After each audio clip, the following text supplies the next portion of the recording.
నమస్తే, welcome to super news. ముందుగా headlines. Revenue శాఖపై ముఖ్యమంత్రి నారా చంద్రబాబు నాయుడు సమీక్ష. 2027 మార్చి నాటికి రీసర్వే 2.0 ప్రక్రియ పూర్తి చేయాలని అధికారులకు ఆదేశం.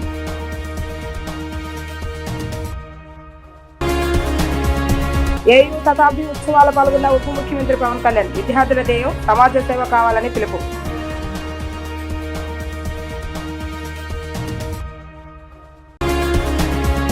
ఎనభై 87వ ప్రజా దర్బార్ కార్యక్రమంలో పాల్గొన్న మంత్రి నారా లోకేష్. కష్టాల్లో ఉన్న వారికి తామున్నామని భరోసా ఇచ్చిన యువనేత.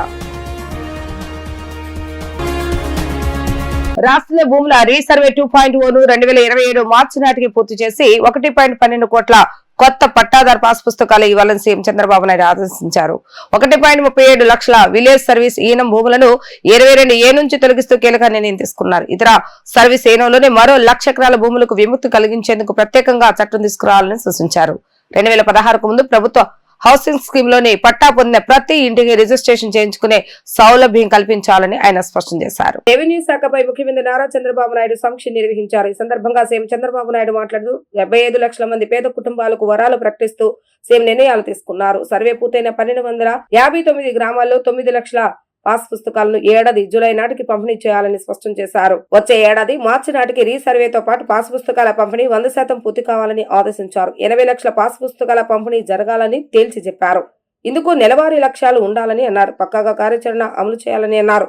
తప్పులకు ఆస్కారం లేకుండా పాస్ పుస్తకాలు ఇవ్వాలని దిశానిర్దేశం చేశారు. 2019లో సర్వీస్ ఈనం భూములకు సంబంధించి నాడు ఆర్డినెన్స్ జారీ చేసినప్పటికీ తర్వాత వచ్చిన ప్రభుత్వం నిర్లక్ష్యం కారణంగా మరుగున పడిందని విమర్శించారు. దురుద్దేశంతో గత ప్రభుత్వం దీనిని చట్టంగా మార్చకుండా లక్షల కుటుంబాలకు నష్టం చేకూర్చిందని మండిపడ్డారు. ప్రభుత్వం వీరికి న్యాయం చేసేందుకు సహాయంగా నిలిచేందుకు దీనిపై చట్టం చేస్తున్నట్లుగా వెల్లడించారు. విద్యార్థుల ధ్యేయం సమాజ సేవ కావాలని ఉప ముఖ్యమంత్రి పవన్ కళ్యాణ్ పేర్కొన్నారు. వారు ఆర్జించిన జ్ఞానం దేశానికి ఉపయోగపడాలని స్పష్టం చేశారు. దేశ భవిష్యత్తుకు మీరే నాయకులు అని విద్య అంటే పుస్తకాలు లభించే జ్ఞానం మాత్రమే కాదని ఆయన పేర్కొన్నారు. ఏయూ శతాబ్ది ఉత్సవాల్లో భాగంగా ఇంజనీరింగ్ కళాశాల మైదానంలో నిర్వహించిన మెగా కల్చరల్ ఫెస్ట్ ముగింపు వేడుకలకు ఉప ముఖ్యమంత్రి పవన్ కళ్యాణ్ ముఖ్య అతిథిగా హాజరయ్యారు. ఈ సందర్భంగా విద్యార్థులను ఉద్దేశించి పవన్ మాట్లాడుతూ సమస్యలను ఎదుర్కోగలిగే ధైర్యం, సరైన నిర్ణయాలను తీసుకునే వివేకం సమాజానికి ఉపయోగపడే బాధ్యత అని పేర్కొన్నారు. భవిష్యత్తును నిర్ణయించేవి పరిస్థితులు కాదని ఆలోచనలు, విలువలు, చర్యలే అని నిర్ణయిస్తాయని తెలిపారు. చదివిన చదువు వృధా కాదన్నారు.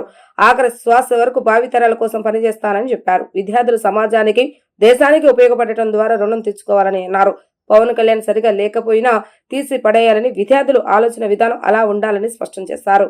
ఏ ఐడియాలజీని గుడ్డిగా నమ్మొద్దని, వాటిని నిరంతరం పరీక్షిస్తూ ఉండాలని సూచించారు. తాను నలిగి దెబ్బతిని మాట్లాడుతున్నానని అన్నారు.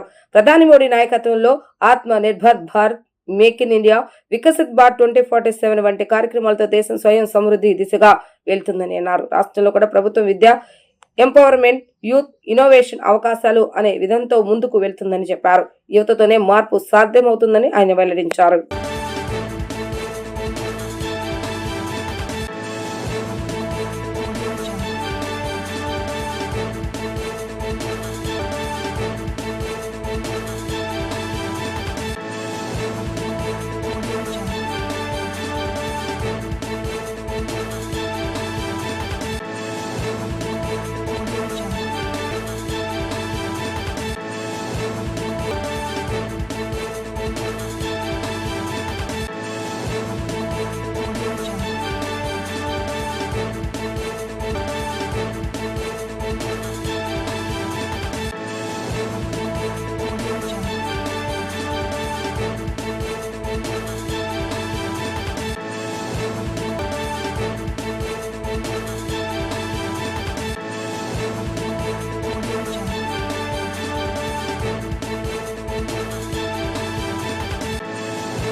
కష్టాల్లో ఉన్న వారికి తానున్నానంటూ విద్యా ఐటీ శాఖ మంత్రి నారా లోకేష్ భరోసానిస్తున్నారు. సౌత్ కోస్ట్ రైల్వే ఏర్పాటు నేపథ్యంలో విజయవాడలోని లోకో పైలట్ గాలా డిపోను తరలించకుండా విజయవాడలో కొనసాగించేలాగా తగిన చర్యలు తీసుకోవాలని సిబ్బంది మంత్రి నారా లోకేష్ ను కలిసి విజ్ఞప్తి చేశారు. మంగళగిరిలోని తెలుగుదేశం పార్టీ కేంద్ర కార్యాలయం ఎన్టీఆర్ భవన్ లో 87వ రోజు ప్రజా దర్బార్ కార్యక్రమాన్ని నిర్వహించారు. వివిధ సమస్యలపై పార్టీ కార్యాలయానికి తరలివచ్చిన సామాన్యులు, పార్టీ కార్యకర్తలను మంత్రి ఆప్యాయంగా పలకరించి వారి నుంచి వినతులు స్వీకరించారు. ఉదయం నుంచే టీడీపీ ఆఫీసు దగ్గర సందడి నెలకొంది. వివిధ జిల్లాల నుంచి సామాన్య ప్రజలు, రైతులు, టీడీపీ కార్యకర్తలు భారీగా తరలివచ్చారు. మంత్రి నారా లోకేష్ ప్రతి ఒక్కరిని ఆప్యాయంగా పలకరించారు. వారి సమస్యలు ఓపికగా విన్నారు. స్వయంగా వారి నుంచి అర్జీలు తీసుకున్నారు. ఎవరికి ఎలాంటి అన్యాయం జరగకుండా సమస్యలు పరిష్కరిస్తానని వారికి భరోసానిచ్చారు. అనంతరం సౌత్ కోస్ట్ రైల్వే ఏర్పాటు నేపథ్యంలో విజయవాడలోని లోక్ పైలట్లాగా డిపోను తరలించడం కూడా విజయవాడలోనే కొనసాగించేలాగా తగిన చర్యలు తీసుకోవాలని సిబ్బంది మంత్రి నారా లోకేష్ ను కలిసి విజ్ఞప్తి చేశారు. విజయవాడ బోర్డును కొండపల్లి నుంచి మోటమరికి పెంచడం వల్ల గత 17 ఏళ్లుగా విజయవాడలో ఉన్న సికింద్రాబాద్ గాలా డిపో ఉనికి సందిగ్ధంలో పడిందని, సుమారు 500 కుటుంబాలు ఆందోళన చెందుతున్నాయన్న విషయాన్ని మంత్రి లోకేష్ దృష్టికి తీసుకుని వచ్చారు.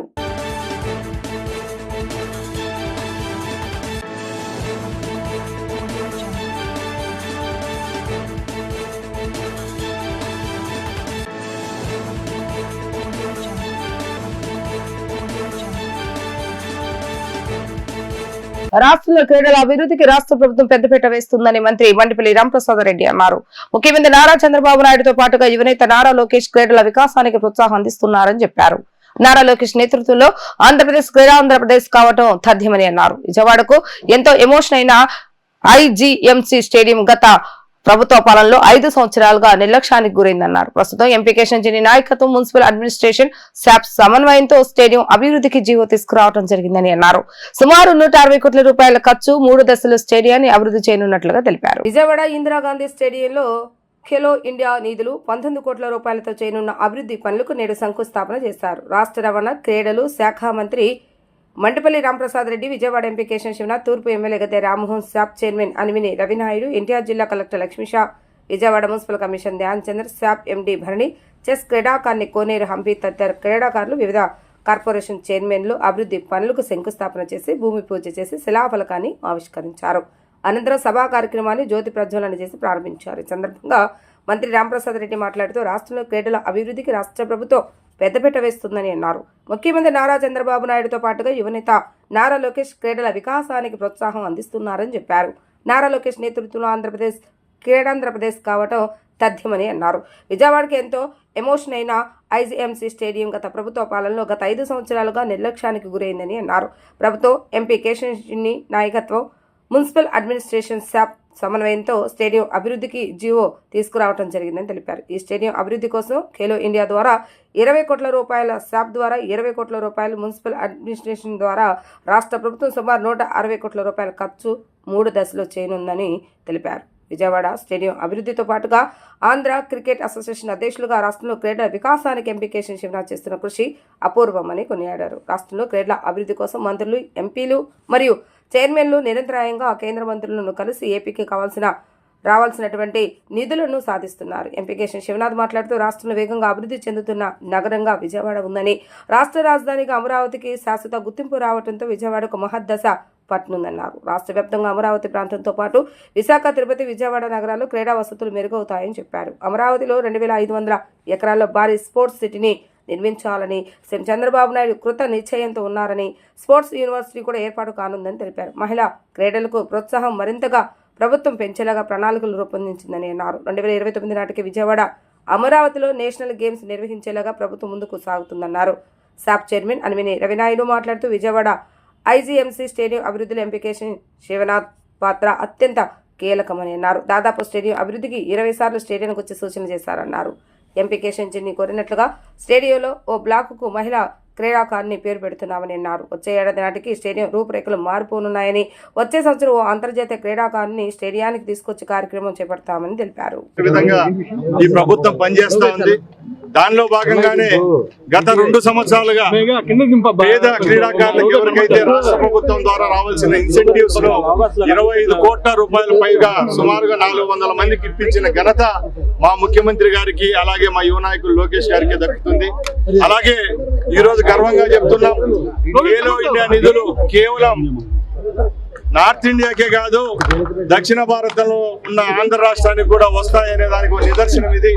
ఈ రోజు 70 కోట్ల రూపాయలు ఖేలో ఇండియా నిధులను కూడా ఈ రాష్ట్రానికి తీసుకొని రావడం, ఇదే నిధులను మా ఎంపీలు ఎవరైతే ఢిల్లీలో ఉన్నారో వాళ్ళ యొక్క సహకారంతో వచ్చే సంవత్సరం 100 నుంచి 200 కోట్లు తెచ్చే విధంగా కూడా మేమందరం కలిసికట్టుగా పనిచేస్తాం.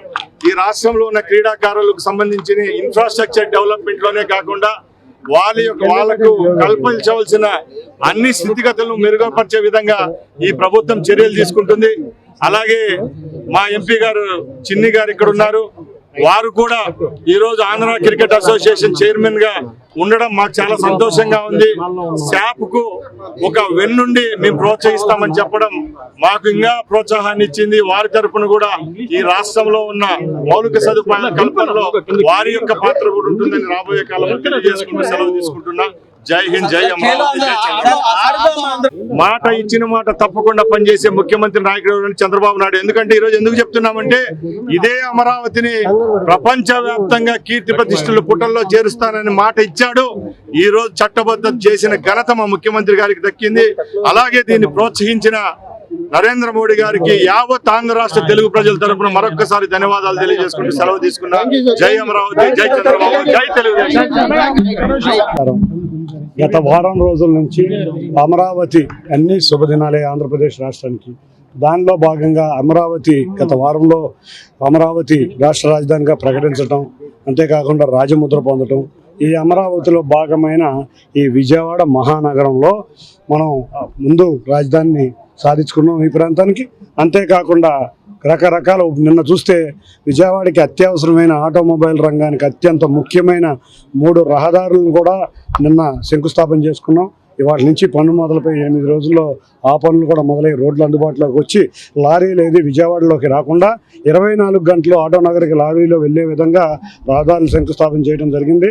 ఇవాళ పొద్దున్న కూడా ఏపీసీపీడీసీఎల్ కార్పొరేట్ ఆఫీస్ కూడా ఓపెన్ చేయించుకోవడం జరిగింది. ఇప్పుడు ఇక్కడ స్టేడియం మొన్న మన నందిగామలో అమరావతిలో భాగమైన నందిగామలో కేంద్రీయ విద్యాలయం ఓపెన్ చేసుకున్నాం. రేపు జగ్గైపేటలో 19 కోట్ల విలువైన రహదారులు ఓపెన్ చేసుకున్నాం. అన్నీ కూడా శుభదినాలు మొదలైనవి. అమరావతి ఏ రోజైతే సాధించుకున్నామో ఆ రోజు నుంచే శుభదినాలు స్టార్ట్ అయినాయి. ముఖ్యంగా ఇందిరాగాంధీ మున్సిపల్ స్టేడియం. ఈ స్టేడియంకి ఎంతో విశిష్టత, ఎంతో చరిత్ర ఉన్న స్టేడియం.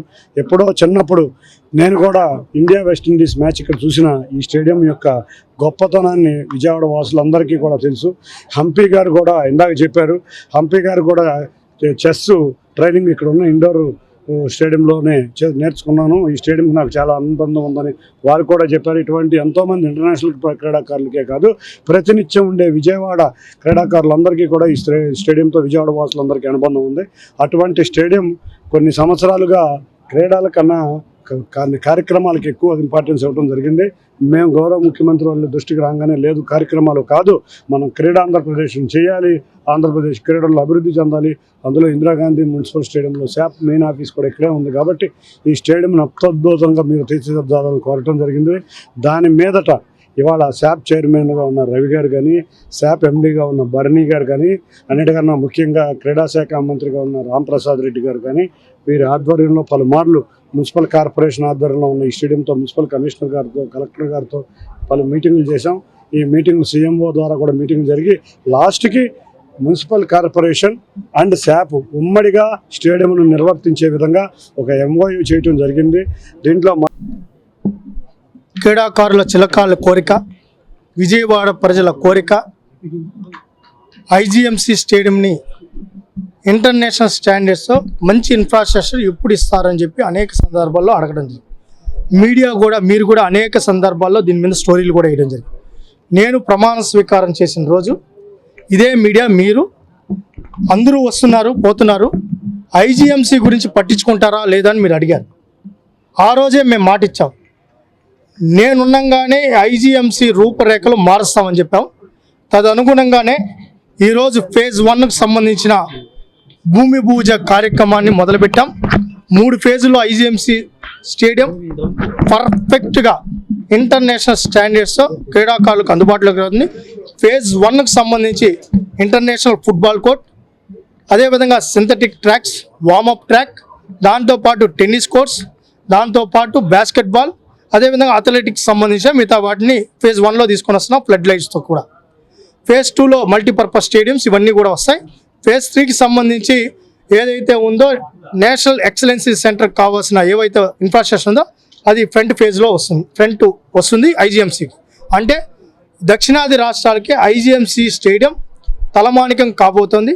ఒక పక్క మున్సిపల్ డిపార్ట్మెంట్, కేంద్ర ప్రభుత్వం సహకారం, శాప్ ముగ్గురు కొలాబరేట్ అయ్యి దీని డెవలప్మెంట్కి శ్రీకారం చుట్టాం.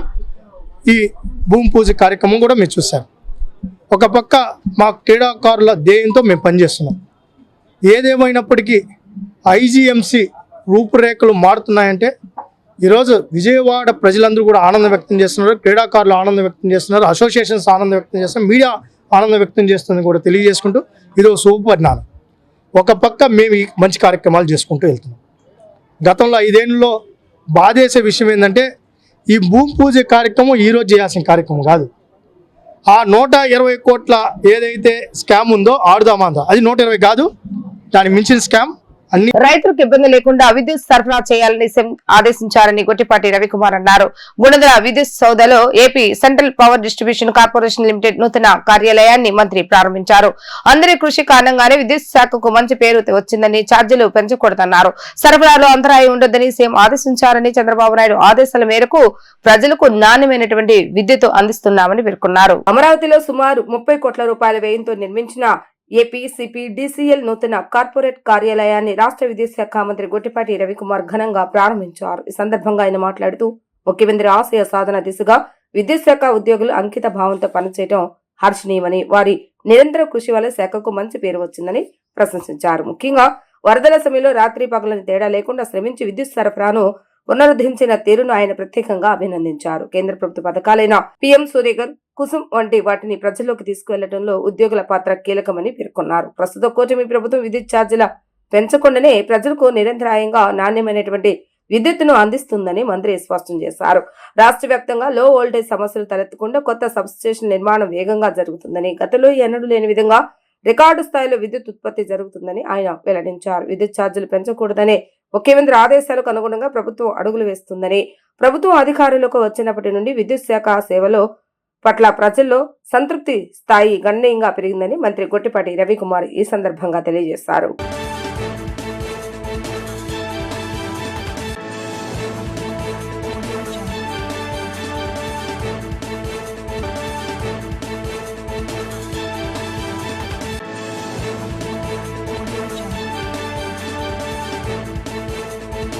ఈరోజు సెంట్రల్ పవర్ డిస్ట్రిబ్యూషన్ కంపెనీ నూతన కార్యాలయానికి, పరిపాలనా భవనానికి ఇవాళ మరి ప్రారంభోత్సవానికి విచ్చేసిన గౌరవనీయులు పెద్దలు మన విద్యుత్ శాఖ మంత్రి గారు శ్రీ గొట్టిపాటి రవికుమార్ గారు, అలాగే వేదిక మీద ఉన్న సిపిడిసిఎల్ సిఎండి పుల్లారెడ్డి గారు, వేదిక మీద ఉన్న సిపిడిసిఎల్ డైరెక్టర్స్, అలాగే ఈ కార్యక్రమానికి హాజరైన వివిధ కార్పొరేషన్స్కి సంబంధించి ట్రాన్స్కో కావచ్చు, జెన్కో కావచ్చు, ఇతర డిస్కామ్స్ కావచ్చు, వీటికి సంబంధించిన సీనియర్ అధికారులు, సిపిడిసిఎల్ సిబ్బంది, ఇతర ప్రముఖులు, పత్రికా విలేకరులు, ప్రింట్ అండ్ ఎలక్ట్రానిక్ మీడియా అందరికీ నమస్కారం. ఇప్పుడు మనకు సిపిడిసిఎల్ అడ్వాంటేజ్ ఏమైందంటే, ఇంతకుముందు మన ఎస్పీడీసీఎల్ అండ్ ఈపీడీసీఎల్ ఉండేది. దాన్ని మనం సిపిడిసిఎల్ ఈ 4 డిస్ట్రిక్ట్స్ మనం కట్ చేసినప్పుడు అడ్మినిస్ట్రేటివ్ ఆఫీస్ అనేది ముందు టెంపరీగా ఏదైతే ఎస్సీ ఆఫీస్ ఉందో, డివిజన్ ఆఫీస్ ఉందో, ఆ డివిజన్ ఆఫీస్ని కన్వర్ట్ చేసుకొని అడ్మినిస్ట్రేటివ్ ఆఫీసు అక్కడ పెట్టడం జరిగింది. తర్వాత మరి సిపిడిసిఎల్లో పనిచేసిన వాళ్ళందరూ కలిపి అందరినీ ఒకే చోట ఒక కార్పొరేట్ ఆఫీస్లో తీసుకురావాలనే ఉద్దేశంతో మరి సిఎండీస్ ఇంట్రెస్ట్ తీసుకొని, ఇక్కడ మనకు అడ్వాంటేజ్ స్థలం కూడా ఉంది కాబట్టి సిఎండీస్ ఇంట్రెస్ట్ తీసుకొని ఈరోజు ఈ బిల్డింగ్ను ప్లాన్ చేయడం. ఏపీ పవర్ జనరేషన్ కార్పొరేషన్లో ఏ యూనిట్స్ తీసుకున్నా కూడా అటు ఆర్టీపీపీ కావచ్చు, లేకపోతే వీటీపీఎస్ కావచ్చు, లేకపోతే కృష్ణపట్నం కావచ్చు, వీటినన్నింటినీ కూడా average plant load factor 85 to 90% తీసుకురావడం జరిగింది. కొన్ని యూనిట్స్ అయితే టెస్ట్ చేయడానికి చూస్తే దాదాపు 105% PLF కూడా తీసుకెళ్ళి అందులో స్టెబిలైజ్ చేయడం కూడా జరిగింది. ఆ రకంగా మనకు జెన్కోలో తీసుకుంటే దగ్గర దగ్గర 6660 మెగావాట్లు ఏదైతే ఉందో దాదాపు ఆ యావరేజ్ మీద మనం చూసుకుంటే 6,300 మెగావాట్ల వరకు మనం కంటిన్యూస్గా స్టేబుల్ సప్లై కూడా ఇవ్వడం జరిగింది. ఆ రకంగా మనకి దాదాపు 275 మిలియన్ యూనిట్స్ ఎటు ప్రజలకు ఎటువంటి అంతరాయాలు లేకుండా ఇవ్వడం జరుగుతోంది. అంతేకాకుండా మనం ఇంకొకటి ఏం చేస్తున్నామంటే, ఏదైతే మార్కెట్లో ఎప్పుడైనా చీప్గా దొరికినప్పుడు ఆ విద్యుత్ తీసుకోవడం, మార్కెట్లో ఎక్కడైనా రేట్ ఎక్కువగా ఉండి మన దగ్గర సర్ప్లస్ ఉన్నప్పుడు అమ్మడం, ఈ రకమైన బ్యాలెన్సింగ్ యాక్ట్ కూడా మనం చేయడం జరుగుతోంది. దీనికి మంచి కార్యక్రమం. గతంలో మనం 3 ప్రాంతాల నుంచి పనిచేస్తూ ఉండేవాళ్ళమే, విద్యుత్ సేవలు అందిస్తూ ఉండేవాళ్ళమే. ఇవాళ మంచి బిల్డింగ్, కార్పొరేట్ ఆఫీసు దాదాపు 35 నుంచి 40 కోట్ల రూపాయలతోటి 65,000 స్క్వేర్ ఫీట్ తోటి ఇక్కడ నిర్మించడం జరిగింది. అందరూ విద్యుత్ శాఖ అధికారులందరూ కూడా మరొకసారి శుభాకాంక్షలు తెలియజేసుకుంటూ, మీ అందరూ తెలియదు కాదు, 2 సంవత్సరాల 2 నెలలు అయింది. మీ అందరూ కష్టపడి పనిచేయబెట్టే ఇవాళ విద్యుత్ శాఖకి ఇంత మంచి పేరు వచ్చింది. ఎన్నో కార్యక్రమాలు తీసుకున్నాం. ఇవాళ మనం ఎక్కడ కూడా ముఖ్యమంత్రి గారి ఆదేశాల మేరకు ఎక్కడ కూడా పవర్ డిస్టర్బెన్స్ ఉండకూడదు, క్వాలిటీ పవర్ ఇవ్వాలి, పవర్ బిల్లులు పెంచకూడదు. ఈ ఉద్దేశంతో మనం ఇవాళ కార్యక్రమం పనులు చేస్తా ఉన్నాం. అదే కాకుండా సూర్య గారు లాంటి కేంద్ర ప్రభుత్వ, రాష్ట్ర ప్రభుత్వాలు తీసుకున్న కార్యక్రమాన్ని సమర్థవంతంగా మన అధికారులు అందరూ కూడా కింద పనిచేస్తూ ఉన్నారు. చాలా పెద్ద ఎత్తున పనిచేస్తున్నారు. ఇంకా చేయాల్సిన అవసరం కూడా ఉంది ముఖ్యమంత్రి గారు ఇచ్చిన టార్గెట్ ప్రకారం. అదేవిధంగా పగలపూట పవర్ రైతులకు ఇవ్వడం కోసం పిఎం కుసుమ్ కేంద్ర ప్రభుత్వం, రాష్ట్ర ప్రభుత్వం కలిసి అది కూడా టెండర్లు అయిపోయింది, తొందరలోనే పనిచేస్తాం. అదేవిధంగా సబ్ స్టేషన్స్ నిర్మాణం జరుగుతుంది. ఇందాక విజయానంద్ గారు చెప్పినట్టు చరిత్రలో ఎప్పుడు లేనట్టు ఇవాళ మనం పవర్ జనరేషన్ కూడా రికార్డ్ స్థాయిలో జనరేట్ చేయడం జరిగింది.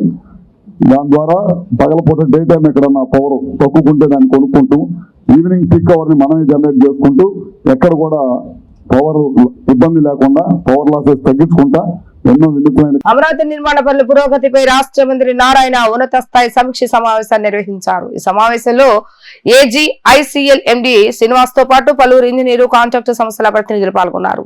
అమరావతిలో ప్రజాప్రతినిధులు, అధికారులు మరియు ఉద్యోగుల కోసం ప్రభుత్వం మొత్తం 4026 నివాస గృహాలు నిర్మిస్తోంది. ఇందులో భాగంగా ఈ నెలలోనే కొన్ని భవనాల నిర్మాణాలు పూర్తి చేసి ప్రభుత్వానికి అప్పగించే అంశంపై మంత్రి ప్రధానంగా చర్చించారు. అలాగే నిర్మాణాలు తుది దశకు చేరుకున్న టవర్ల వద్ద విద్యుత్, నీరు వంటి కనీస మౌలిక సదుపాయాల కల్పనను వేగవంతం చేయాలని అధికారులను ఆదేశించారు. అమరావతి అభివృద్ధిని వేగవంతం చేస్తూ వివిధ భవనాలు, ఇళ్లు, మౌలిక సదుపాయాల నిర్మాణాన్ని పూర్తి చేయడంపై రాష్ట్ర ప్రభుత్వం దృష్టి సారించింది. ఇందులో భాగంగా అమరావతి నిర్మాణ పనుల పురోగతిపై మంత్రి నారాయణ సమీక్ష సమావేశాన్ని నిర్వహించారు.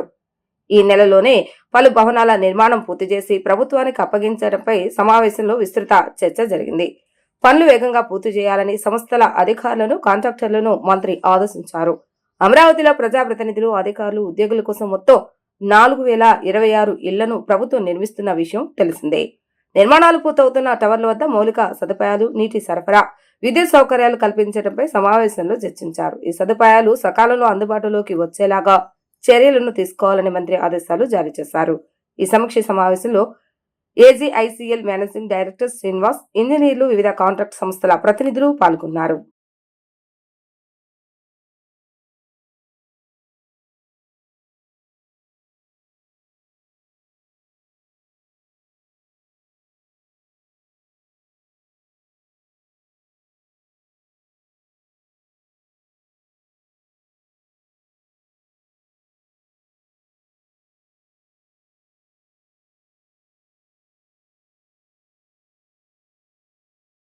ఆంధ్రప్రదేశ్ రాజధాని అమరావతి రాష్ట్రానికి గ్రోత్ ఇంజిన్ గా మారనుందని ప్రపంచ బ్యాంక్ ప్రతినిధులు అభిప్రాయపడ్డారు. అమరావతిలో కల్పిస్తున్న మౌలిక సదుపాయాలు, ఐటీ, విద్యుత్ రంగాల్లో చేపట్టిన సంస్కరణలు అంతర్జాతీయంగా భారీ పెట్టుబడులను ఆకర్షిస్తున్నాయని ప్రతినిధి బృందం పేర్కొంది. సచివాలయంలో ముఖ్యమంత్రి నారా చంద్రబాబు నాయుడుతో సమావేశమైన ప్రపంచ బ్యాంక్ బృందం రాజధాని నిర్మాణ పనుల పురోగతిపై ప్రశంసలు కురిపించింది. ఈ అభివృద్ధి కారణంగా అమరావతి భవిష్యత్తులో వాణిజ్య కార్యకలాపాలకు ప్రధాన కేంద్రంగా మారుతుందని ఆశాభావం వ్యక్తం చేసింది. ప్రపంచ బ్యాంకు బృందం అభిప్రాయాలపై స్పందించిన ముఖ్యమంత్రి నారా చంద్రబాబు నాయుడు తమ ప్రభుత్వ లక్ష్యాలను వివరించారు. ప్రపంచ స్థాయి రాజధానిని నిర్మించడంతో పాటు రాష్ట్రంలోని అన్ని ప్రాంతాల సమగ్ర అభివృద్ధికి కట్టుబడి ఉన్నామని స్పష్టం చేశారు. ఇందుకోసం రాష్ట్రాన్ని 3 ప్రాంతాలుగా విభజించి అభివృద్ధి చేసేందుకు ప్రణాళికలు రూపొందిస్తున్నట్లుగా ఆయన తెలిపారు. రాష్ట్ర సమగ్ర అభివృద్ధికి అమరావతి ఒక చోదక శక్తిగా ఉపయోగపడుతుందని సీఎం వివరించారు.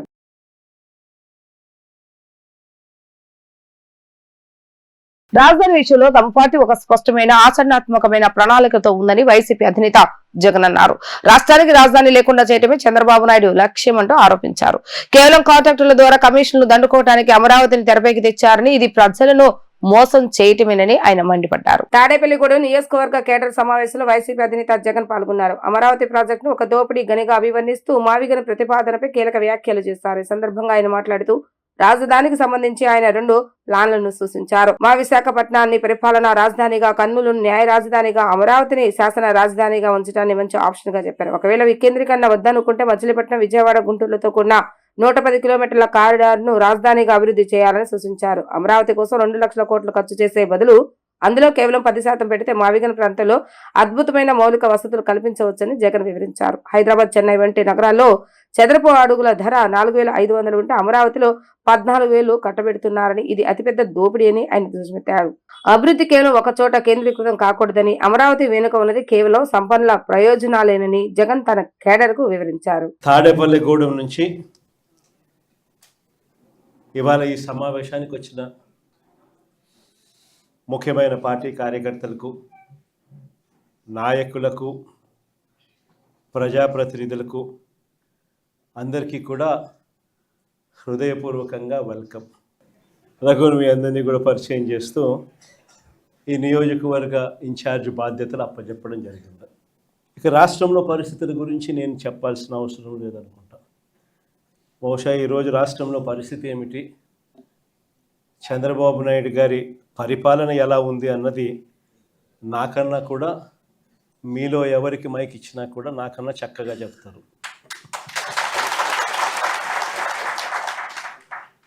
చంద్రబాబు నాయుడు గారు ఎన్నికలప్పుడు తాను ఏం చెప్పాడు, ఎన్నికలు అయిపోయి ఇవాళ 2 సంవత్సరాలు అయిపోయింది. 3వ సంవత్సరానికి సంబంధించిన బడ్జెట్ కూడా ప్రవేశపెట్టాడు. మామూలుగా ప్రతి ప్రభుత్వము కూడా 5 బడ్జెట్లు ప్రవేశపెట్టే అవకాశం ప్రజలు ఇస్తారు. అలాంటిది చంద్రబాబు నాయుడు గారికి 3 బడ్జెట్లు ఇప్పటికే ప్రవేశపెట్టాడు. అంటే ఇక మిగిలి ఉన్నది కేవలం 2 బడ్జెట్లు. ఈ 3 బడ్జెట్లు తాను ప్రవేశపెట్టిన పరిస్థితుల మధ్య చంద్రబాబు నాయుడు గారి ఈ 2 సంవత్సరాల పరిపాలన కూడా ఒకసారి పూర్తి చేసిన పరిస్థితుల మధ్య, 3వ బడ్జెట్లో కూడా అదే రకమైన మోసాలు చేస్తూ ఉన్న పరిస్థితుల మధ్య ఒక్కసారి రాష్ట్రాన్ని గమనిస్తే, చంద్రబాబు నాయుడు గారి పరిపాలన గమనిస్తే ఈరోజు మనకు కనిపించేటివి ఏమిటి అని అంటే, సూపర్ 6లు అన్నాడు, సూపర్ 7లు అన్నాడు. ఎన్నికలకు ముందు ఇంటింటికి వెళ్ళి ప్రతి ఇంటికి బాండ్లు ఇచ్చినాడు. ఆ బాండ్ల మీద పవన్ కళ్యాణ్ గారి సంతకము, ఈయన సంతకము, ఇద్దరు సంతకాలు పెట్టిన బాండ్లు ఇచ్చినారు. త్రికరణ శుద్ధితో మేమిద్దరం కలిసి ప్రమాణం చేస్తూ ఉన్నాము, జూన్ 2024 నుంచి మీ ప్రతి ఇంటికి ఇవన్నీ వస్తాయి అని చెప్పి ఏకంగా బాండ్లు ఇచ్చినాడు.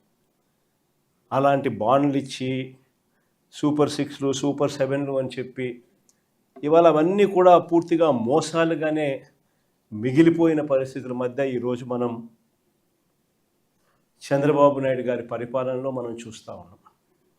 మేనిఫెస్టో అన్నది మన హయాంలో, మేనిఫెస్టో అన్నది ఒక భగవద్గీత కిందనో, ఒక బైబిల్ కిందనో, ఒక ఖురాన్ కిందనో భావిస్తూ 99% హామీలు నెరవేర్చినాము అని చెప్పి ప్రజల దగ్గరికి గర్వంగా తలెత్తుకొని చెప్పిన పరిస్థితి మన పార్టీ మన హయాంలో జరిగితే, ఈరోజు మేనిఫెస్టో అన్నది చెత్తబుట్టలో పడేసిన పరిస్థితులు మళ్ళీ ఈరోజు చూస్తూ ఉన్నాం. కేవలం మారిందల్లా ఒక జగనే. జగన్ ఉన్నప్పుడు పరిస్థితి ఏమిటి, జగన్ లేకపోతే పరిస్థితి ఏమిటి అన్నది మాత్రం. రాష్ట్రంలో అగ్నిమాపక సేవలను సాంకేతికంగా బలోపేతం చేయడానికి ప్రభుత్వం ప్రణాళికాబద్ధంగా చర్యలు ప్రారంభించింది. ఆధునిక సాంకేతికతను జోడిస్తూ సేవలను మరింత విస్తృతం చేసే క్రమంలో అగ్నిమాపక శాఖకు అత్యాధునిక వాహనాలను సమకూర్చింది. పూర్తి అడ్వాన్స్ టెక్నాలజీతో ఎటువంటి విపత్కర పరిస్థితులనైనా సమర్థవంతంగా ఎదుర్కొనే విధంగా రూపొందించిన ఈ వాహనాలు నేటి నుండి సేవలను అందించనున్నాయి. 15వ ఆర్థిక సంఘం సిఫార్సుల మేరకు 252.93 కోట్ల రూపాయలతో అమలు చేస్తున్న ప్రణాళికల్లో భాగంగా సమకూర్చు అత్యాధునిక వాహనాలు పరికరాలను సీఎం చంద్రబాబు నాయుడు లాంఛనీయంగా ప్రారంభించారు. అత్యాధునిక సాంకేతికతను జోడిస్తూ సేవలను మరింత విస్తృతం చేసే క్రమంలో అగ్నిమాపక శాఖకు అత్యాధునిక వాహనాలు ప్రభుత్వం సమకూర్చింది. 15వ ఆర్థిక సంఘం సిఫార్సుల మేరకు 252.93 కోట్ల రూపాయలతో అమలు చేస్తున్న ప్రణాళికల్లో భాగంగా సమకూర్చుకున్న అత్యాధునిక వాహనాలు పరికరాలను సీఎం చంద్రబాబు నాయుడు లాంఛనీయంగా ప్రారంభించారు. ఆంధ్రప్రదేశ్ అగ్నిమాపక శాఖ ఆధునీకరణ కోసం మొత్తం 252.93 కోట్ల రూపాయలు రాష్ట్ర ప్రభుత్వం ప్రత్యేకంగా వినియోగించనుండగా ఇందులో కేంద్రం వాటా 189.70 కోట్ల రూపాయలు, రాష్ట్ర వాటాగా 63.23 కోట్ల రూపాయలుగా ఉంది. ఈ నిధులను విభజిస్తూ 50% ఆధునీకరణకు, 30% విస్తీర్ణకు, 15% రాష్ట్ర అవసరాలకు, 5% శిక్షణకు కేటాయించడం జరిగింది. ఇప్పటికే కేంద్ర నిధులను 100% వినియోగించే రాష్ట్రం దేశంలోని అగ్రస్థానంలో నిలవడం ఈ ప్రణాళిక అమలులో ప్రత్యేకతగా నిలిచింది. రాష్ట్ర వ్యాప్తంగా ఫైర్ సర్వీస్ విభాగానికి మొత్తం 125 వాహనాలు మంజూరు కాగా తొలి విడతలో 25 వాహనాలు అందుబాటులోకి వచ్చాయి. 18 కోట్లతో 25 అడ్వాన్స్డ్ వాటర్ టెండర్లు, 10 కోట్ల రూపాయలతో హై ప్రెషర్ పంపులతో 40 క్విక్ రెస్పాన్స్ వాహనాలు, 2.49 కోట్లతో ఇన్ప్లేటబుల్ రబ్బర్ బోర్డులు, 2.08 కోట్లతో బిఏ సెట్ కంప్రెసర్లు, మొత్తం 33.25 కోట్ల రూపాయల విలువైన వాహనాలు ఇప్పటికే అగ్నిమాపక శాఖ కోసం రాష్ట్ర ప్రభుత్వం కొనుగోలు చేసింది. అగ్నిమాపక శాఖకు రాష్ట్ర ప్రభుత్వం సరికొత్తగా అందిస్తున్న ఈ వాహనాలు క్విక్ రెస్పాన్స్ వాహనాల ట్రాఫిక్ రద్దీ, ఇరుకైన వీధుల్లో వేగంగా చేరుకునేలాగా రూపకల్పన చేయడం ద్వారా పట్టణ ప్రాంతాల అత్యవసర సేవలు తీరు మాననుంది. అలాగే రబ్బర్ బోట్లు, వరదలు, నీటి ప్రమాదాల్లో కీలకంగా ఉపయోగపడనున్నాయి. కొత్త ఫైర్ ఇంజన్లు రాష్ట్రంలోని అన్ని ఫైర్ స్టేషన్లకు దశల వారీగా పంపిణీ చేయబడటంతో గ్రామీణ పట్టణ ప్రాంతాల మధ్య సేవల అంతరాలు తగ్గే అవకాశం ఉంది. అగ్ని ప్రమాదాల్లో తొలి స్పందన సమయం అత్యంత కీలకం. ఆధునిక వాహనాలు, పరికరాల వినియోగంతో స్పందన సమయం గణనీయంగా తగ్గి ప్రాణ నష్టం, ఆస్తి నష్టం తగ్గించే అవకాశాలు మెరుగుపడనున్నాయి. వేగంగా విస్తరిస్తున్న పట్టణాలు, పెరుగుతున్న పారిశ్రామిక కార్యకలాపాలు అగ్ని ప్రమాదాన్ని పెంచుతాయి. ఈ నేపథ్యంలో అగ్నిమాపక శాఖ ఆధునీకరణపై ప్రభుత్వం దృష్టి సారించి అత్యాధునిక వాహనాలను అందజేయడంతో పాటు ఈ వ్యవస్థ మరింత బలోపేతం అయింది. వాహనాల సమీకరణతో పాటు శిక్షణ, సాంకేతిక సామర్థ్యాల పెంపు, సమన్వయ వ్యవస్థ బలోపేతం జరిగితేనే పూర్తి ఫలితంగా సాధ్యమవుతుందని QRVS, హై ప్రెషర్ పంపులు, ఆధునిక రక్షణ పరికరాలు అన్ని కలిసి అగ్నిమాపక దళాన్ని మరింత సమర్థవంతంగా మార్చే దిశగా కీలకంగా మారనున్నాయి. వార్తలు ముగించే ముందు హెడ్లైన్స్ మరొకసారి. రెవెన్యూ శాఖపై ముఖ్యమంత్రి నారా చంద్రబాబు నాయుడు సమీక్ష. 2027 మార్చి నాటికి రీసర్వే 2.0 ప్రక్రియ పూర్తి చేయాలని అధికారులకు ఆదేశం.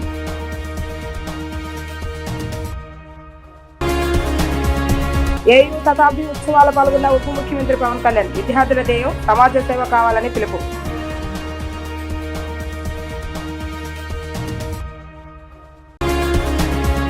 ఎనభై 87వ ప్రజా దర్బార్ కార్యక్రమంలో పాల్గొన్న మంత్రి నారా లోకేష్. కష్టాల్లో ఉన్న వారికి తామున్నామని భరోసా ఇచ్చిన యువనేత. ఇవి రోజు వార్తా విశేషాలు. మళ్ళా తిరిగి ప్రసారమే వార్తలు మళ్ళీ కలుద్దాం. అంతవరకు సెలవు. నమస్కారం.